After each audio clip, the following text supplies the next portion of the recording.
سید عطاالله سلامی هستم. در سنندج به دنیا اومدم و در خانواده مذهبی و اهل عرفان و صاحب تکیه و خانقاه. من از ایام کودکی علاقه خاصی به دف داشتم و در خدمت اساتید بزرگ، به خصوص خدمت مرحوم پدرم، دف و یاد گرفتم. خانواده من، خواهر، برادر، کلن همه دف نواز هستن. ولی من چون عشق و علاقه خاصی به این ساز عرفانی داشتم، بیشتر دنبال این ساز رفتم و خدمت کردم به جامعه هنری.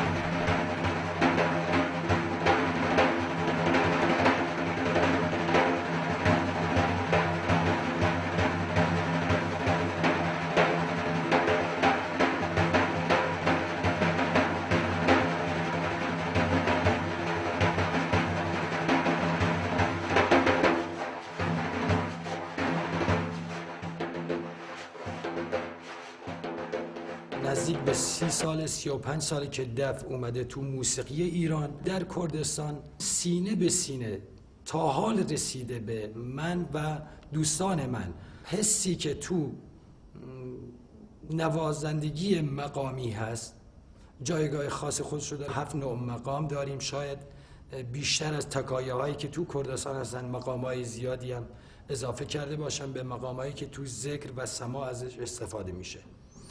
مثل مقام حی الله که مقام خاصیه برای شروع ذکر در خانقاه و اذکار دراویش و عرفا.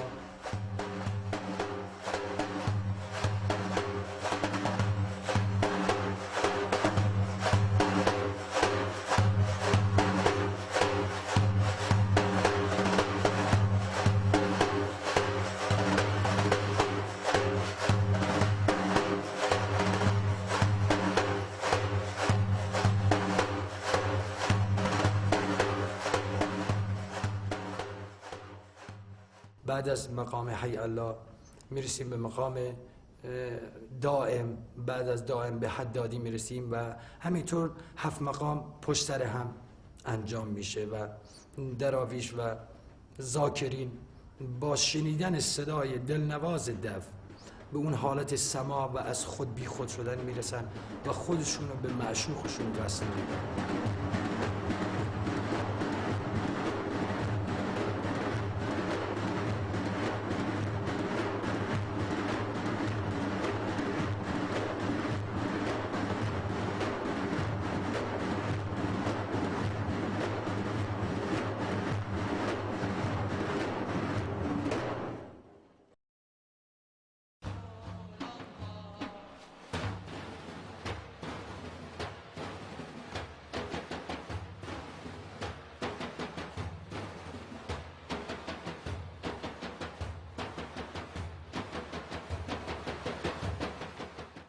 علاءالدین یاسینی.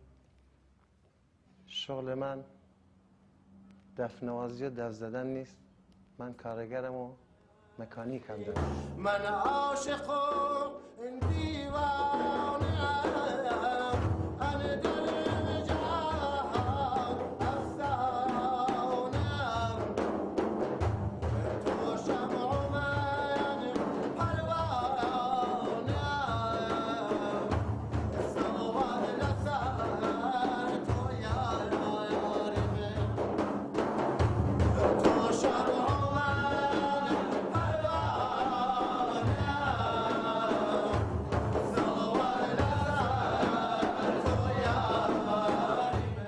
از تحصیلیم 4-5 کلاس دارم. تو این کار هنری پشت به پشت از پدر و پدر بزرگم به من رسیده.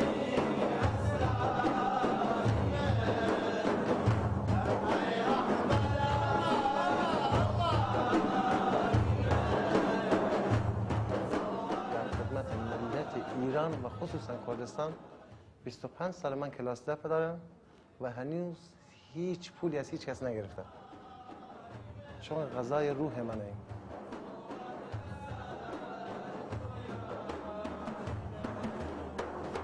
تو منطقه کردستان شما هر خانه بری 2 تا 3 تا دف میبینید. تو خانه 2 نفرم دف نواز است. این ساز تو مجالسایی که عرفانی باشه همیشه استفاده شده. اغلب استادای قدیمی این شهر و حالا که جدیداً با این ساز کار میکنن تو مجالس‌های مولودی با وضوح، با ادب، با اخلاق، با تربیت با این ساز برخورد میکنن. چون این ساز سازیه که هیچ سازی مثل ساز دف نمیتونه آدمو به شور و حال بیندازه.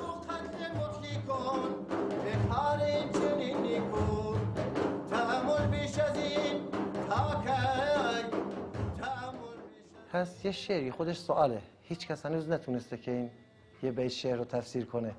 خشک چوبی، خشک سیمی، خشک پوست، از کجا میآید این هوای دوست؟ این علامت سواله، هنوز هیچ کس ندونسته از کجا میاد این هوای دوست.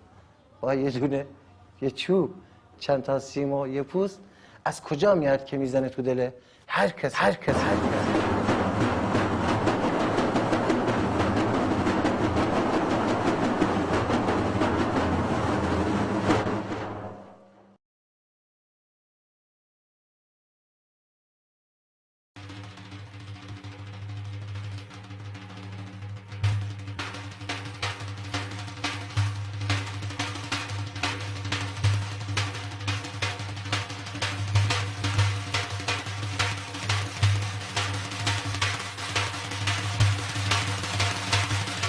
محمدی، دفساز استان کردستان، در روستای خوره قصدآبه شهر سنندج به دنیا آمدم.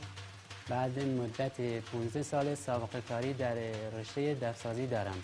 واسه ساخت این دف از نوع چوب بید، همون چوب مروارید یا چوب کاژاو که در منطقه مریوان کردستان توی روستاهای آرامان، همون آرامان تخت و سایر روستاهای دیگه این چوب پیدا می‌کنیم.